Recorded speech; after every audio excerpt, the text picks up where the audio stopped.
ውድ ቻናላችን ቤተሰቦች እንኳን ወደ ቻናላችን በደህና መጣችሁ። አሁንም ሊቨርፑልን በተመለከቱ ዘገቦች ተመልሼ መጥቻለሁ። በዚህ ሰዓት የምንመለከታቸው ብራይተኖች ሃርቪ ኤሊየትን ማስፈረም ይፈልጋሉ እየተባለ ይገኛል። እንደዚሁም ናት ፊሊፕስ ወደ ዌስት ብሮም የሚያደርገውን ዝውውር አጠናቋል። በተጨማሪም ኦምቢክን የተመለከቱ ዘገቦች አሉ። እንደዚሁም ሚሎስ ኪርኬዝንም የተመለከተ ዘገባ አለ። እስከ መጨረሻው ደቂቃ ድረስ አብራችሁኝ እንድትቆዩ በአክብሮት እጋብዛለሁ። እናንተም በናት ፊሊፕስ እንደዚሁም በሃርቪ ኤሊየት ዙሪያ ያላችሁን አስተያየት እንዳለ ኮሜንት ሴክሽን ላይ በመጻፍ አሳውቁኝ። ሰብስክራይብ፣ ላይክ፣ ሼር እያደረጋችሁም የቻናሉ ቤተሰብ እንድትሆኑ በአክብሮት እጠይቃለሁ። አሁን በቀጥታ ወደ ያስኩላችሁ ጉዳዮች እገባለሁ። በመጀመሪያም የምንመለከተው ሚሎስ ኪርኬዝን የተመለከተውን ዘገባ ይሆናል። ዛሬ ላይ በወጡ ዘገባዎች መሰረት እንግዲህ በዚህ ሰዓት ሚሎስ ኪርኬዝ በሊቨርፑል ይገኛል እየተባለ ነው። እንደዚሁም የመጀመሪያውንም የሕክምና ምርመራም እያደረገ ይገኛል እየተባለ ነው። በነገው ዕለትም እንግዲህ ሙሉ ለሙሉ የሕክምና ምርመራውን አጠናቆ ምናልባትም ሊቨርፑሎች የሊቨርፑል ተጫዋች መሆኑን ሊፋ ሊያደርጉ ይችላሉ እየተባለ ይገኛል። ነገ ካልሆነ ግን ሮብ ዕለት በይፋ እንደሚነገር ይጠበቃል። ነገር ግን በዚህ ሰዓት እንግዲህ እምነቱ ያለው ምንድነው በነገው ዕለት እንግዲህ ሚሎስ ኪርኬዝ በይፋ የሊቨርፑልን ማሊያ አድርጎ ፎቶ ይነሳል ተብሎ ነው የሚጠበቀው። እኛም ይህን ነገር እንደደረሰን እንግዲህ ወዲያው ወደ እናንተ ይዤላችሁ የምመጣ ይሆናል ማለት ነው። ሌላኛው የምንመለከተው ዘገባ ደግሞ የሊቨርፑል አካዳሚ ተጫዋች የሆኑ ኦምቢክን የተመለከተውን ዘገባ ይሆናል። እንደ ሉሲ ስቲል ዘገባ ከሆነ እንግዲህ ሬክሰኖች ኦምቢክን በውሰት ውል ለመውሰድ ፍላጎት አላቸው እያለን ይገኛል። በተጨማሪም ፉትቦል ኢንሳይደርም እንግዲህ እንደዘገበው ከሆነ ከሬክሰን በተጨማሪ ደርቢዎችም ይህንን ተጫዋች ለመውሰድ ፍላጎት አላቸው እየተባለ ይገኛል። ነገር ግን በዋነኝነት ሬክሰኖች ናቸው ይህንን ተጫዋች ማስፈረም የሚፈልጉት። ፍላጎታቸውም እንግዲህ ለአንድ ዓመት በሚቆይ የውሰት ውል ነው። ሬክሰኖች እንግዲህ በጣም አስገራሚ የሚባለን ጉዞን እያደረጉ ነው የሚገኙት። ከ4 ዓመት በፊት እንግዲህ ነን ሊግ ላይ ነበር ሲጫወቱ የነበሩትና በ4 ዓመት ውስጥ እንግዲህ በተከታታይ ፕሮሞሽን እያሳኩ አሁን ላይ እንግዲህ በቀጣይ የ2025 የ26 የውድድር ዘመን እንግዲህ በሻምፒዮንሺፑ የሚጫወቱ ይሆናልና ለሻምፒዮንሺፑ ሲወዳደሩ ደግሞ ራሳቸውን በደንብ ለማጠናከር እንደ አንደኛው ተመራጭ ያደረጉት ኦምቢክን ነው እየተባለ ይገኛል። ይህ ተጫዋች እንግዲህ በሊቨርፑል ቤት የሚያቆየው ኮንትራት ሊጠናቀቅ የአንድ ዓመት ብቻ ነው የቀረው። ምናልባትም ሊቨርፑሎች ይህንን ተጫዋች በውሰት ውል ከሊቨርፑል የሚለቁት ከሆነ ምናልባትም ኮንትራት አስፈርሞት ሊለቁት ይችላሉ ነው እየተባለ የሚገኘው። ነገር ግን እንደ ሊቭ ስቲል ዘገባ ከሆነ እንግዲህ አሁን ላይ ይህንን ተጫዋች ከሊቨርፑል ለመልቀቅ ፈቃደኛ አይደሉም እያለን ይገኛል፣ ወይም አይቸኩሉም። ምክንያቱም እንግዲህ የቅድመ ውድድር ዝግጅት ላይ የዚህ ችሎታ በአሰልጣኝ አርነ ስሎት መታየት ይፈልጋል እየተባለ ይገኛል። ከዛ አሰልጣኝ አርነ ስሎት ካዩት በኋላ እንግዲህ ይቆያል ወይስ ይሸጥ ወይስ በውሰት ውል ይውጣ የሚለውን ነገር ውሳኔ ያስተላልፋሉ ተብሎ ነው የሚጠበቀው።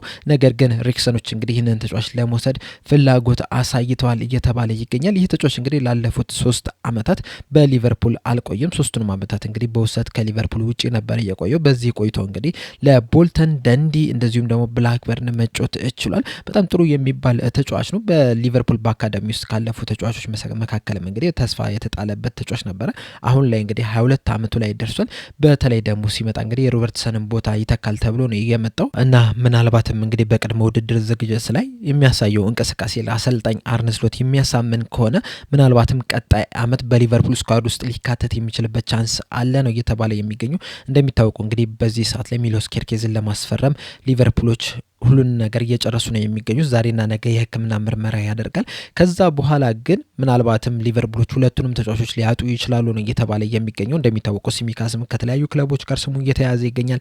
እንደዚሁም አንዲ ሮበርትሰንም እንግዲህ ወደ አትሌቲኮ ማድሪድ ሄዶ መጫወት ይፈልጋል የሚሉ አንዳንድ መረጃዎች ሲወጡ ነበር ከዚህ በፊትና ምናልባትም ሁለቱን ተጫዋቾች ካጡ ምናልባትም ኦምቢክ ያንን ቦታ ከቨር ሊያደርግ የሚችልበት ቻንስ አለ።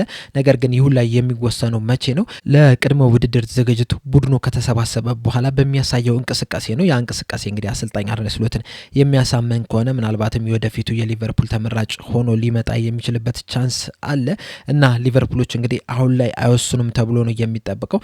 ነገር ግን ከቅድመ ውድድር ዝግጅት በኋላ በሚኖሩ ነገሮች ግን የዚህን ተጫዋች ቆይታ ወይም ደግሞ ከሊቨርፑል መውጣት የሚወስኑ ይሆናሉ ተብሏል።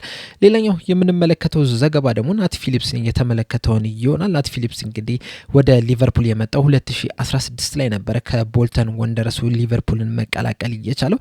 ከዛ በኋላ እንግዲህ ላለፉት 9 ዓመታት የሊቨርፑል ተጫዋች ሆኖ ቆይቷል። በተለይ ደግሞ 2021 ላይ እንግዲህ ምርጥ የሚባለውን ጊዜን ማሳለፍ የቻለበት ነበረ።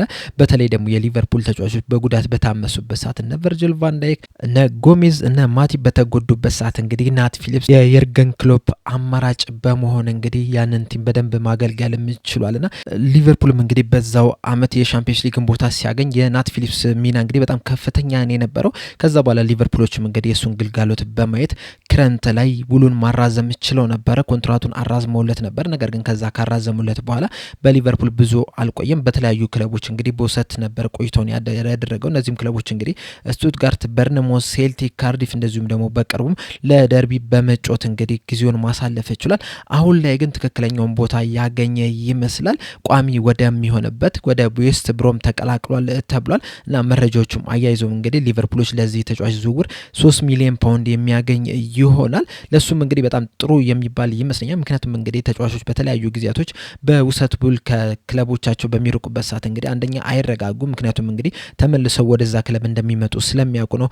ሁለተኛ ደግሞ ቢመጡ ራሱ የመጮቻ እድል አያገኙም። አሁን ግን በቋሚነት ራሱን በደንብ የሚያሳይበት ካሉት የቡድን አጋሮቹ ጋር ተፎካክሮ ለቦታው የሚፋለምበት ቦታ ነው የሚሆንና ለሱም እንግዲህ ለወደፊት ቆይቶም የተሻለ ቦታ ያገኘ ይመስለኛል።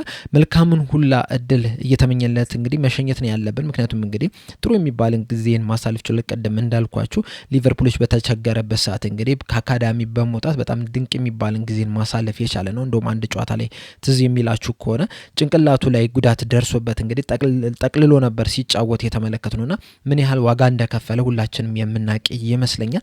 እና በጥሩ ሁኔታ ይህንን ተጫዋች መሸኘት መቻል አለብን ብዬ አስባለሁ። በስተመጨረሻ የምንመለከተው ጉዳይ ደግሞ የሃርቪ ኤሊየትን የተመለከተውን ዘገባ ይሆናል። አሁን ላይ በወጡት ዘገቦች መሰረት እንግዲህ በተለይ ደግሞ ዘ ስታንዳርድ እንደዚሁም ደግሞ አንፊልድ ኢንዴክስ ይዞት በወጣው ዘገባ መሰረት ብራይተኖች ሃርቪ ኤሊየትን ማስፈረም ይፈልጋሉ እየተባለ ይገኛል። በዚህ ሰዓት እንግዲህ እንደ ትልቅ ታርጌት ወይም ደግሞ ወሳኝ ተጫዋች አድርገው ይዘውታል ነው እየተባለ የሚገኙና ለዚህም ተጫዋች እንግዲህ ለሊቨርፑሎች እስከ 40 ሚሊዮን ፓውንድ ለመክፈልም ዝግጁ ናቸው እየተባለ ይገኛል። ሊቨርፑሎች እንግዲህ ይህንን ተጫዋች ከፉልሃም ነበር 2019 ላይ ማስፈረም የቻሉት። እንግዲህ ይህ ተጫዋች የሊቨርፑል ደጋፊ እንደሆነ ይታወቃል። ሊቨርፑልን በጣም የሚወድ ተጫዋች ነው። ነገር ግን ደግሞ በተለይ አሰልጣኝ አርነ ስሎት ከመጡ በኋላ ብዙ የመጮቻ እድል ያገኘ ተጫዋች አይደለም። ይህ ብቻ አይደለም፣ በየርገን ክሎፕ ጊዜም ራሱ ያን ያህል ብዙ የመጮቻ እድል አላገኘም። በተለይ ደግሞ ጉዳት ካጋጠመው በኋላ እንግዲህ የመጮቻ ጊዜዎችን እያገኘ አይደለም የሚገኘው። ያ ጉዳት እንግዲህ ትዝ የሚላችሁ ከሆነ ከ6 ወር በላይ ነበረ እንዲመለስ ያደረገው። ምናልባትም ያ ጉዳት እንግዲህ ኮንፊደንሱን ላይ ይዞት የሄደበት ይመስለኛል። እናም ከገዛ ጉዳት በኋላ እንግዲህ መጀመሪያ ሲመጣ እንደነበረው ብቃት እንግዲህ እያሳየ አይደለም የሚገኘው። ፍጥነት ራሱ ቀንሷል። የተለያዩ ነገሮቹ እንደ በፊቱ አልሆንለት ብሎታል። እንደውም የርገን ክሎፕ እንግዲህ ሊቨርፑልን ከለቀቁ በኋላ በሰጡት አስተያየት ምንድን ያሉት በጣም የሚቆጨኝ ለሃርቪ ኤሊየት ብዙ የመጮቻ እድል ባለመስጠቴ ነው ብለው ነበርና ተመሳሳይ ነገር እንግዲህ አሰልጣኝ አርነ ስሎት ከመጡ በኋላ ብዙ የመጮቻ እድል አላገኝምና ምናልባትም በዚህ ሰዓት እንግዲህ ቀጣይ ሂደቱን የሚወስንበት ይሆናል። ከዚህ በፊት እንግዲህ በወጡት መረጃዎች መሰረት ባየር ሊቨርኩሰኖች እንግዲህ ይህንን ተጫዋች ለማስፈረም ፍላጎት ነበራቸው። ነገር ግን ደግሞ ሃርቪ ኤሊየት ጥያቄውን ውድቅ አድርጎታል ነው እየተባለ የሚገኘው። አሁን ደግሞ ይህንን ተጫዋች ፈላጊ ሆነው ብቅ ያሉት ደግሞ ብራይተኖች ናቸው። ብራይተኖች በጣም ጥሩ የሚባል ቲም ናቸው። በተለይ ደግሞ ለእነዚህ አይነት ተጫዋች ለማደግ ለሚችል ተጫዋች እንግዲህ አሪፍ እድልን በመስጠት ተጫዋቾችን ሲያጎለብቱ ተመልክተናልና ለሃርቪ ኤሊየትም እንግዲህ ትክክለኛው የመሄጃ ጊዜው ይመስለኛል። ምክንያቱም በሊቨርፑል ቤት እንግዲህ በተለይ ደግሞ ፍሎሪን ቪርትዝ መምጣቱን ተከትሎ ካሁን በኋላ ብዙ የመጮቻ እድል ያገኛሉ የሚለው ነገር በጣም ትልቅ ጥያቄ ነው የሚሆነው። በተለይ ደግሞ ሃርቪ ኤሊየት መጮት የሚፈልገውን ቦታ ከተመለከት ነው 10 ቁጥር ቦታ ላይ ነው። ብዙ ኳሶችን ማግኘት ይፈልጋል።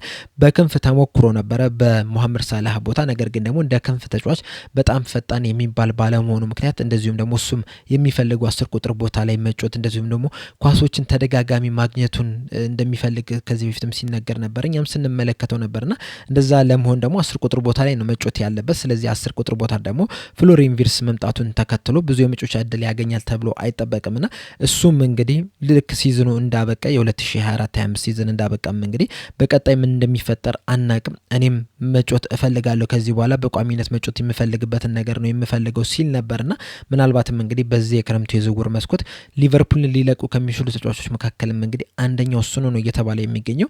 ሊቨርፑሎች እንግዲህ ከዚህ በፊት በወጡት መረጃዎች መሰረት እስከ 50 ሚሊዮን ፓውንድ ለዚህ ተጫዋች ይፈልጋሉ ሲባል ነበር። ብራይተኖች እንግዲህ 40 ሚሊዮን ፓውንድ የሚያቀርቡ ከሆነ ከዛ በኋላ ተደራድሩ ምናልባትም እስከ 45 ሚሊዮን ፓውንድ እስከ 50 ሚሊዮን ፓውንድ አዶንሶችን ጨምረው ሊቨርፑሎች ሊያገኙ የሚችሉበት ቻንስ አለ። ስለዚህ ለሁለቱም ወገን ጥሩ የሚባል ውሳኔ ይመስለኛል።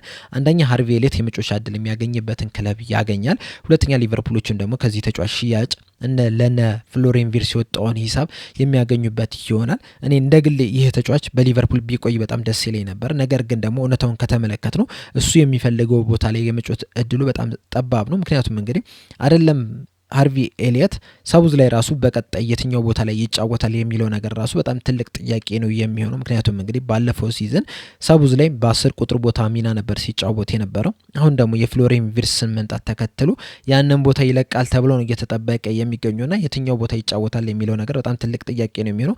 ሃርቪ ኤሊየትን ስንመለከተው ደግሞ ከሳውዝ ላይ ቴክኒካሊ ጎበዝ ሊሆን ይችላል። ነገር ግን ደግሞ ኢነርጂውን ከተመለከት ነው፣ ፍጥነቱን ከተመለከት ነው፣ ጉልበቱን ከተመለከት ነው ሳውዝ ላይ የተሻለ መጮት የሚችል ተጫዋች ነውና ያንን ቦታም እሱም ራሱ እያጣው ነውና ሃርቪ ኤሊየትም እዛ ቦታ ላይ እድል ያገኛል ተብሎ አይጠበቅም። ስለዚህ እሱም ወጥቶ ሌላ ቦታ እንግዲህ ምርጥ ብቃቱን እንዲያሳይ ነው ምኞታችንና በዚህ የክረምት ዝውውር መስኮትም እንግዲህ ይሄ ተጫዋች ሊወጣ ይችላል። ብራይተኖችም እንግዲህ ቀዳሚ ፈላጊ ሆኖ ብቅ ብለዋል።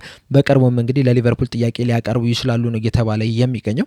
ከዛ በኋላ እንግዲህ ሃርቪ ኤሊየትስ ወደዛ ይሄዳል የሚለው ነገር ትልቅ ጥያቄ ነው የሚሆነው። ሊቨርፑሎችስ 40 ሚሊዮን ፓውንዱን ይቀበላሉ ወይስ ከዛ በላይ ይጠይቃሉ የሚለውን ነገር እንግዲህ በቀጣይ አብረን የምንመለከተው ነገር ይሆናል። አሁን እንደወጡት መረጃዎች መሰረት ከሆነ ግን ብራይተኖች ለዚህ ተጫዋች 40 ሚሊዮን ፓውንድ ለሊቨርፑል ጥያቄ ለማቅረብ አስበዋል እየተባለ ነው የሚገኙ። በአጠቃላይ እናንተስ በዚህ ዙሪያ ያላችሁን አስተያየት እንዳለ ኮሜንት ሴክሽን ላይ በመጻፍ አሳውቁኝ። ለአሁን እኔ እዚህ ላይ አበቃው። በቀጣይ በሌላ እስከምንገናኝ ድረስ ሰብስክራይብ፣ ላይክ፣ ሼር ማድረግ እንዳትረሱ። ቻው።